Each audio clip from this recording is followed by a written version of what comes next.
क्योंकि बहुत ज्यादा समय गुजरा नहीं। 2024 के चुनाव में यही कांग्रेस पार्टी जब अरविंद केजरीवाल को ईमानदार बताती हुई चुनावी मैदान में बीजेपी के खिलाफ आपसे ताल मिलाकर कदम से कदम मिलाकर चल रही थी तो बहुत अच्छी थी, लेकिन आज वो बुरी हो गई है। खैर ये राजनीति का रंग है। दोबारा से अब हम लौट आते हैं आज की डिबेट पर। ठीक है, मैं पॉलिटिकल मेहमानों के पास जाऊं। दिनेश जोटवानी जी सुप्रीम कोर्ट के एडवोकेट हैं और सुजाता पांडे जी राजनीतिक विश्लेषक हमारे साथ जुड़ी हुई हैं। दिनेश जोटवानी जी आपके पास आते हुए, क्योंकि इसके पहले भी कई मामलों में हमने देखा है लोअर अदालत से अगर सबूतों के अभाव में किसी को राहत मिल जाती है, ऊपरी अदालत में अगर पुख्ता सबूत इकट्ठा करके वहां पर दलीलें दी जाती हैं तो कई लोगों को हमने सजा मिलते हुए भी देखा है। लेकिन इस पूरे मामले में जो अरविंद केजरीवाल और उनकी पार्टी से जुड़ा हुआ मामला है, इसको किस रूप में आप देख रहे हैं और या कोई ऐसा कोर्ट का रेफरेंस आप देना चाहेंगे जिसमें लोअर कोर्ट से तो राहत मिल गई हो लेकिन ऊपरी अदालतों में जैसा बीजेपी दावा कर रही है कि वहां पर राहत नहीं मिलेगी? क्या इस तरह के पहले मामले हैं जिसमें से कुछ का उदाहरण आप देना चाहें? हाँ, ऐसे तो बहुत सारे उदाहरण हैं जब लोअर कोर्ट का डिसीजन हाई कोर्ट में बदल जाता है, हाई कोर्ट का डिसीजन डिवीजन बेंच में बदल देती है, डिवीजन बेंच फिर अपील उससे सुप्रीम कोर्ट में जाती है, वो उसका फैसला बदल देती है। ऐसे फैसले डेली हम देखते हैं, पर एक कंसिस्टेंसी बात होती है। जैसे जैसे आप हायर कोर्ट जाते रहते हैं तो काम आपका और मुश्किल होता जाता है, क्योंकि हर बार जब भी आप अपील करते हैं तो जो एपेलेट कोर्ट है वो देखता है कि ये आर्ग्यूमेंट पहले लिया था कि नहीं लिया था, और नहीं लिया था तो क्यों नहीं लिया था, ये डॉक्यूमेंट प्रोड्यूस किया था कि नहीं किया था चार्जशीट में।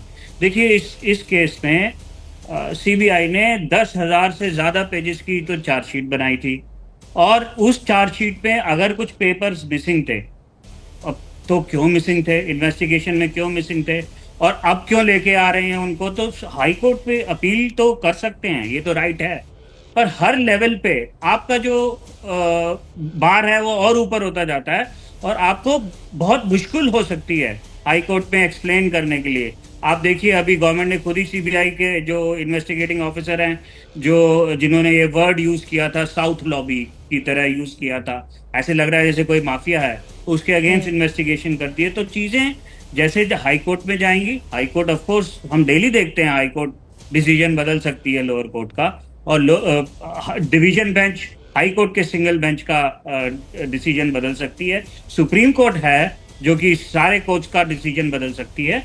लेकिन ये डिफिकल्ट होता जाता है कि ये इन्वेस्टिगेशन में क्यों रह गया था, जब आपने 10,000 पेजेस डाले हैं चार्जशीट के, और उस बेसिस पे कोर्ट डिसाइड कर रहा है कि आप ट्रायल पे भी मत जाइए उन डॉक्यूमेंट्स के बेसिस पे जो कि they are presume to be prima facie correct, और अगर करेक्ट हैं और फिर भी कोर्ट कह रहा है अच्छा ओके ये करेक्ट हैं पेपर्स, फिर भी चार्जेस नहीं बनते, फिर भी पूरे के पूरे सारे जो भी 23 एक्यूज, मैं पूरी ऑर्डर को अभी तक जजमेंट को अभी तक पढ़ नहीं पाया हूं, पर जितना भी मैंने पढ़ा है मैंने देखा कि वो कह रहे हैं कि पूरे किसी भी एक्यूज के अगेंस्ट केस नहीं बनता है।